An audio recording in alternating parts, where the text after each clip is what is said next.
And we have a guest in the studio today that I'm very excited about, Brother Tony Nassif. God bless you, Brother Tony. Dr. Mike, good to have you. And you're Preventing Abuse Ministry right here in Southern California. Right. And we've been wanting to have you on the program because we recently attended one of your big rallies, and you had some very outstanding people there and a tremendous turnout. And I felt it was very, very successful that day. And so we're delighted to have you on the show. And tell us about your ministry and how all this came about. Well, the focus of what we do is dealing with the problems of human trafficking, sexual exploitation of women and children, the internet predators and safety, and now the drug cartels. Wow. And we put on conferences around the country.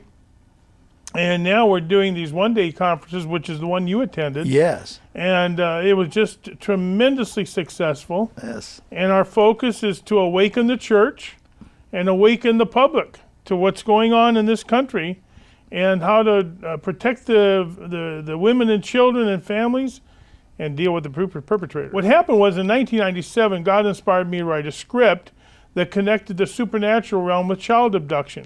Well, that was kind of funny because I don't know how to write. And long story short, I wrote about things that were just pouring out of me that were bizarre. And then after I wrote the script, I found out through meeting other people that what I wrote was true. Oh, my goodness. Yes, there are auctions of children and people in the United States. I met the victims. My. Well, I decided, I don't know the warning signs of a predator, so I decided to hold a conference. And then I end up being a part of the Los Angeles Task Force on Human Trafficking. Dr. McKinney, here's what's the crucial part of this. There's nearly 1 million children a year reported missing in America. Within the first 48 hours, these missing children, the runaways, the throwaways, they end up in the arms and the jaws of the traffickers and the pimps. Now here's what's important.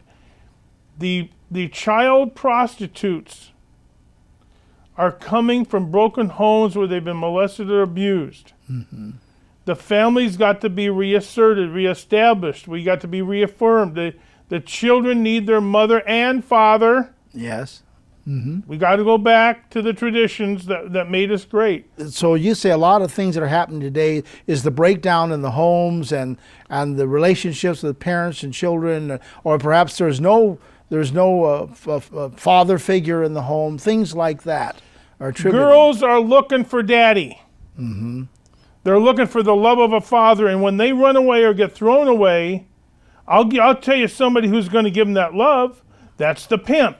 Mm-hmm. At our conferences, we had a prostitute who, a former prostitute, who's a born-again Christian now. She had a brothel of 400 girls. Oh my goodness! At Wow. one of my other events that I'm planning, I know a young lady as a Christian. She used to groom the prostitutes. Oh my goodness! Wow.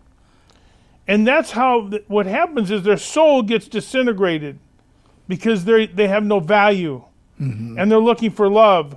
And the pimp gives them the money, the clothes, the love, until one day the pimp says, honey, it's time to pay the bill. Wow. Lay down, I'll show you. Now, Dr. McKinney, this is one thing we set forth.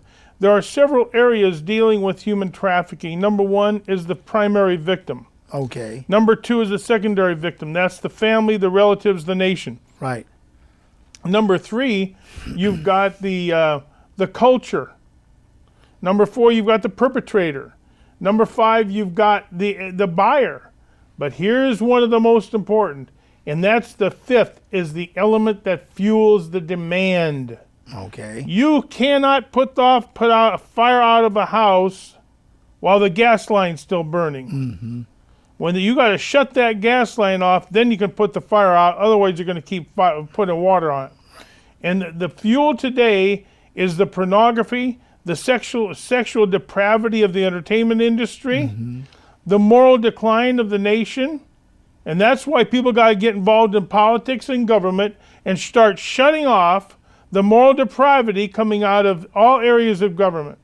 I see. I think it's wonderful that you're willing to stand up and declare this openly and even begin this organization. Tell us about your organization of the name of it again. The Preventing Abuse Foundation. Okay. When did this all start? This started out is to be a luncheon of about 50 to 75, 80 people. Oh my, it's packed out. And Bert Bachman, God bless him, he said, Tony, just open it up. I said, okay. And God bless Galpin Motors. They really on the front lines with me and help fund this event. We were so touched that day, not only impressed with what you're doing, but genuinely touched by the Lord with what we learned and what we saw that day going on in our own country, right in our own backyard, not fully realizing all these things. But now that we know, now we have to be a part of what's happening today. So I would just challenge all the people of God that are watching this program today. I know that you've been touched by this marvelous program,